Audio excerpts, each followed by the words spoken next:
On July 2nd, a single line of thunderstorms drifted across the American Southeast. Ordinary summer weather. By the end of the day, 2,999 flights were delayed and 73 were canceled, from Dallas to Chicago to San Francisco, 1,000 miles from the storm. The storm wasn't historic. It didn't need to be, because the schedule you were booked on was never built to survive an ordinary bad day. It was built to work on a perfect one. There's a traffic jam in American aviation, but it isn't in the sky. It was printed months ago, and nobody in the system had a reason to stop it.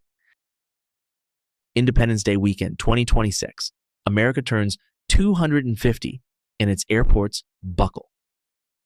On the 4th, Newark is running under emergency limits imposed by the FAA, the agency literally capping how many planes may use the airport. JFK, 143 delays. Orlando, over 209 major airlines tangled together, one hub's problem cascading into the next. The headlines blame the weather and the summer crowds. Both are real, but strip them away and you find a number that has nothing to do with either. The United States is short roughly 3,000 air traffic controllers. And this isn't a bad month. Between 2013 and 2023, the FAA hired only 2/3 of the controllers its own math said it needed. The workforce shrank 13% in a decade, while the number of flights grew. 19 of the 30 busiest facilities are staffed below 85% of target.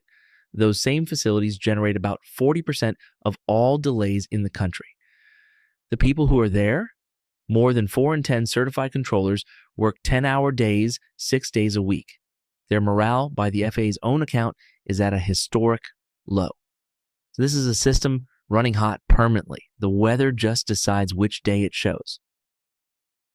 Here's what's strange. We know how to add controllers. We know how to build runways. So why does the system sit permanently one thunderstorm away from chaos? Because two different things ration access to the sky, and both of them are broken in the same way. The first rations the runway, how many flights are allowed to want the same busy minute. The second rations the workforce, how many controllers exist to handle them. One is about price, the other is about time. Neither has a working feedback loop, which means neither can catch up on its own. Watch them both fail. Start with the runway. At a congested airport, landing slots aren't sold to the highest bidder. They're handed out administratively, grandfathered to airlines that have held them for years. And the landing fee is based on the weight of your plane, not on how badly everyone wants that 8 a.m. departure. Think about what that does. If the 8 a.m. slot costs the same as the 11 a.m. slot, every airline wants 8 a.m., so they schedule right up to the airport's fair weather ceiling. The most planes the runways can handle when the sky is clear and every controller seat is filled. On a perfect day, it works. There's no slack, no buffer. So the first cloud, the first sick controller, and the schedule has nowhere to absorb the hit. It cascades. There's no price high enough at the peak to make anyone move their flight to the quiet hours. So nobody does. Now the workforce. Training an air traffic controller takes between 18 months and 4 years. The pipeline runs on annual funding from Congress, which means every government shutdown, every budget fight freezes hiring and training. Each freeze doesn't hurt today. It carves a hole in the workforce 3-4 years down the line when those trainees would finally have been certified. And here's the loop that makes it worse. Too few controllers means the ones you have work mandatory overtime, 10-hour days, 6-day weeks. That fatigue drives people to retire early or quit, which leaves even fewer controllers, which means more overtime. The shortage feeds itself. So look at what's actually broken. One loop has no price signal, so demand never moves off the peak. The other has a feedback delay measured in years and a funding source that keeps yanking the cord. Neither can self-correct.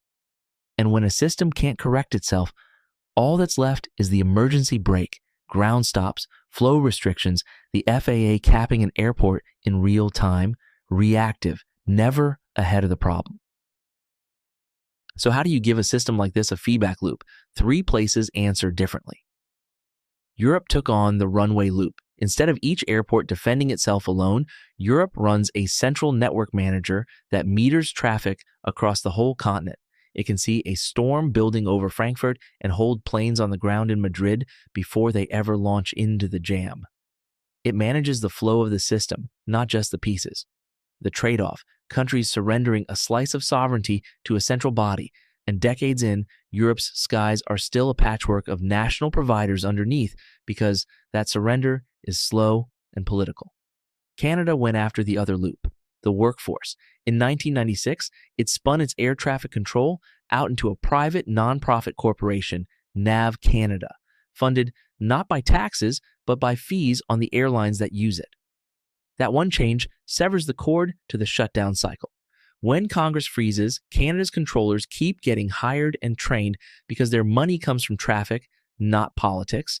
Nav Canada plans its workforce years ahead. The trade-off is honest. Those fees land on your ticket, and you've handed a critical safety monopoly to a self-funding corporation, which only works if the regulator watching it is strong and independent. Take the system off the budget, and you also take it off the ballot. The third answer goes straight at the price. If everyone wants the 8 a.m. slot, charge for it.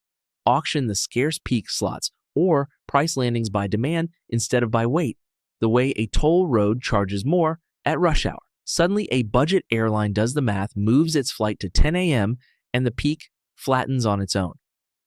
London's Heathrow already shows the latent value. When slots are scarce, a single pair can trade for tens of millions of dollars.